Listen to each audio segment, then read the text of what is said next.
oleh Allah Subhanahu wa ta'ala. Ketika kita sama-sama mendengar kumandang azan dari masjid ini, kita ramai-ramai memenuhi panggilan Allah Subhanahu wa ta'ala dan sampai di tempat yang dimuliakan oleh Allah Subhanahu wa ta'ala, yaitu di masjid. Maka ketika kita hadir di tempat ini, minimal ada 3 nikmat yang Allah berikan kepada kita. Yang pertama, nikmat hidup.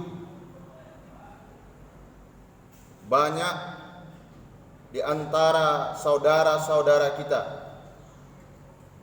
yang mungkin bulan kemarin, 2 bulan yang lalu, 3 bulan yang lalu masih sama-sama bersama kita pada kesempatan Jumat. Tapi untuk kali ini mereka tidak hadir bersama kita. Wajahnya masih terkenang, ucapannya masih teriang-iang. Apa yang Allah ambil dari dirinya yaitu nikmat hidup. Mereka sudah berbeda alam. Sekarang mereka di alam barzakh, kita di alam dunia. Yang pertama, Allah masih berikan kepada kita nikmat hidup. Yang kedua, sehat. Kalau sakit tak sanggup kita tadi kemari. Yang ketiga yaitu nikmat iman dan istiqomah untuk tunduk kepada perintah Allah dan sunnah Rasulullah. InsyaAllah rangkaian nikmat ini akan kita bawa taqarruban ila Allah, mendekatkan diri kepada Allah Subhanahu wa ta'ala dengan melaksanakan solat fardu Jumat secara berjamaah. Harapan kita semua, Jumat kali ini adalah Jumat yang terbaik di antara sekian banyak Jumat yang sudah kita lewatkan. Salawat dan salam kepada Rasulullah biqaulin Allahumma salli ala Sayyidina Muhammad wa ala ali Sayyidina Muhammad. Assalamu alayka ya Rasulullah, assalamu alayka ya Nabi Allah, assalamu alayka ya Sayyidal Anbiya wal Mursalin. Adapun judul khutbah pada kesempatan kali ini yaitu Sya'ban adalah bulan yang penuh keberkahan. Kita berada pada tanggal 19 Sya'ban 1442 Hijriah. Ada tenggang waktu sekitar 11 hari lagi kita berada pada bulan yang mulia ini, bulan yang diagungkan Allah dan dimuliakan oleh baginda Rasul. Sampai-sampai baginda Rasul berdoa khusus untuk bulan ini dengan lafaz Allahumma barik li fi Rajaba was Sya'ban wa ballighni Ramadan. Status hadis ini dhaif, tapi bisa kita pakai untuk keutamaan dalam beribadah. Ya Allah, berkahi kami pada bulan Rajab, bulan Sya'ban. Panjangkan umur kami agar kami bisa berjumpa pada bulan Ramadan. Begitu kuat keinginan baginda Rasulullah sallallahu alaihi wasallam berjumpa pada bulan yang mulia ini. Lalu apa amalan yang dilakukan baginda Rasul? Tentunya amalan-amalan sunnah. Di antara yang paling banyak dilakukan oleh baginda Rasul adalah puasa. Usamah bin Zaid sampai heran dan bertanya, "Ya Rasulullah, lam araka tasumu min sahrin minas suhur ma tasumu fi Sya'ban."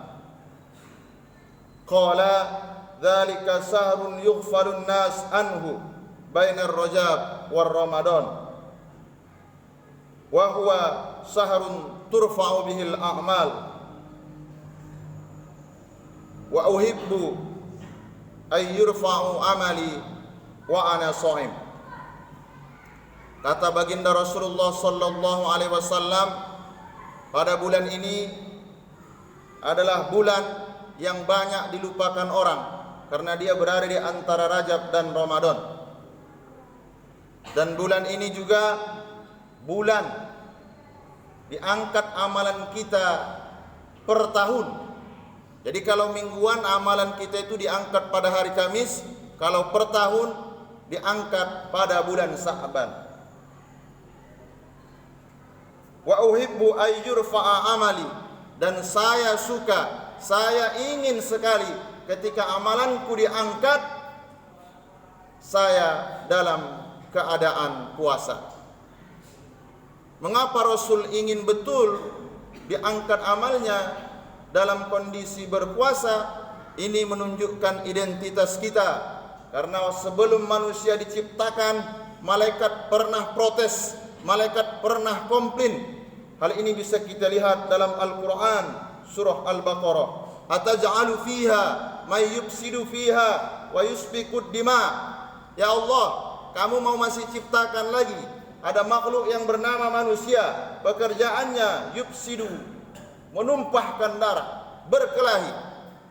Tapi ketika di bulan Sa'ban amalan diangkat per tahun, Allah bertanya kepada para malaikat, wahai para malaikat, apa amalannya sebelum diangkat? Ternyata amalannya adalah puasa. Jadi alhamdulillah bagi kita yang sudah melaksanakan puasa minimal di bulan ini, awal, tengah, akhir, yang diistilahkan dengan Yaumul Baida, alhamdulillah. Ma'asyiral muslimin, jamaah salat fardu Jumat yang dimuliakan oleh Allah Subhanahu wa taala.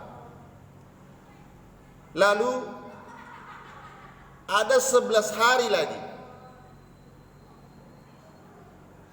menjelang memasuki bulan suci Ramadan. Apa yang bisa kita isi? Kalau baginda Rasul umur 63 tahun, begitulah amal ibadahnya. Dosanya diampuni masa lalu dan dosanya diampuni juga masa yang akan datang. Kita setiap hari berlumur dengan dosa. Mari kita manfaatkan 11 hari lagi ini dengan mengisi,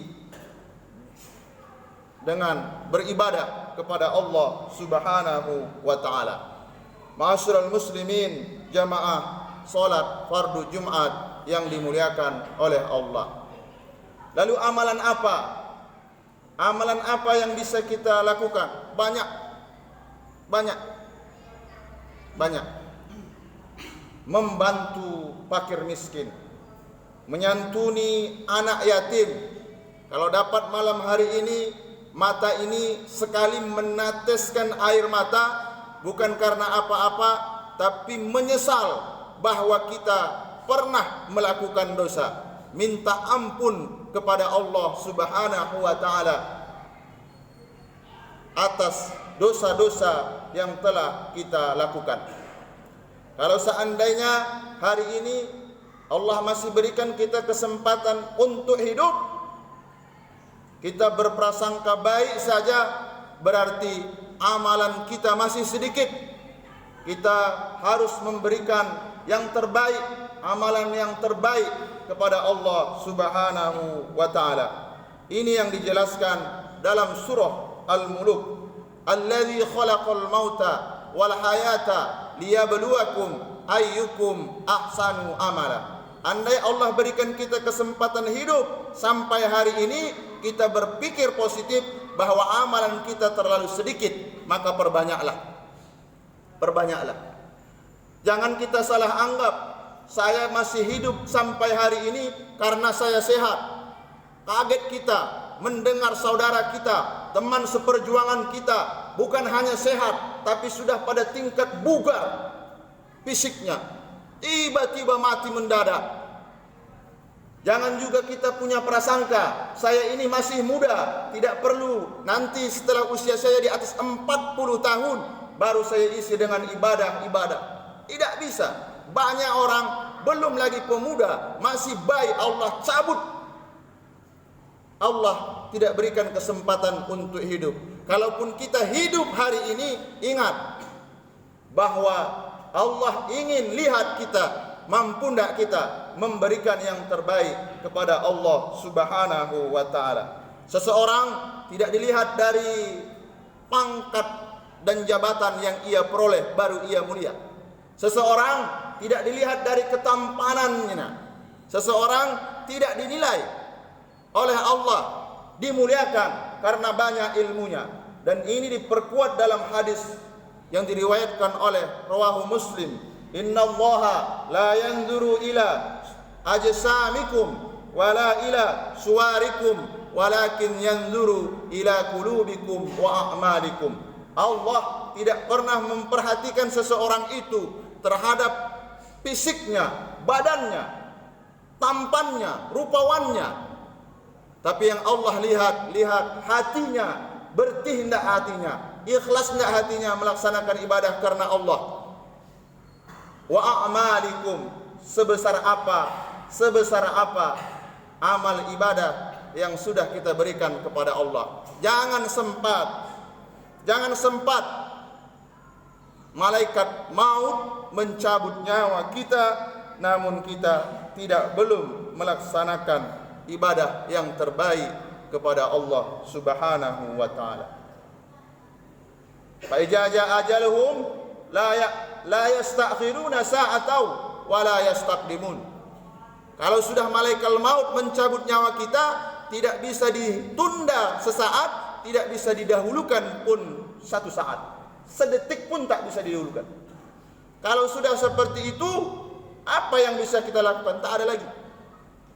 Yatbi'ul mayit salasah, yang mengiringi mayit itu cuma tiga yang mengiringi kata Rasul. Yang pertama, maluhu, harta.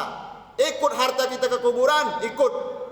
Mana dia Pak Ustadz? Yang ikut hanya 3 lapis kain kapan putih yang tak berjahit, itu yang ikut. Ahluhu, keluarganya masuk ke kuburan itu, masuk berapa? Paling 3-4 orang. Habis itu disambut mayit, masukkan ke liang lahat, diinjak-injak. Setelah diinjak-injak supaya rapat, didoakan.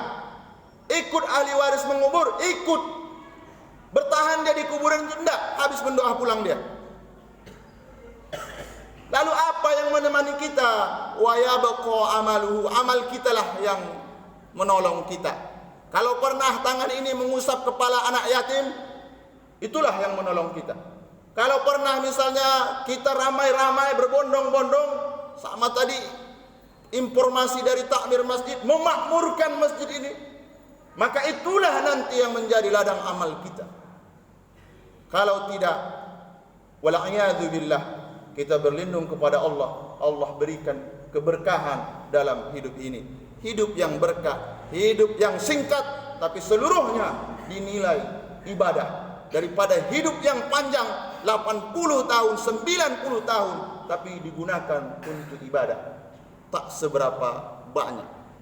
Mudah-mudahan kita yang hadir di sini mampu memuliakan bulan Sya'ban ini dengan amal-amal yang tentunya disukai oleh baginda Rasulullah sallallahu alaihi wasallam. Fa'tabiru ya ulil albab la'allakum tuflihun.